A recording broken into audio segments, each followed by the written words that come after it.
Listen, for a long time, I thought my mom was the only good thing in my life. Without her, I had my sister and I had me. And I hated both of us.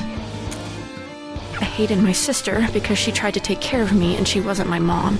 And I hated me because my mom wasn't there to stop me.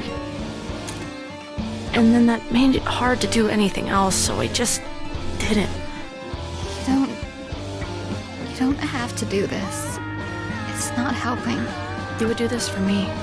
I couldn't. I don't want this. This just feels mean.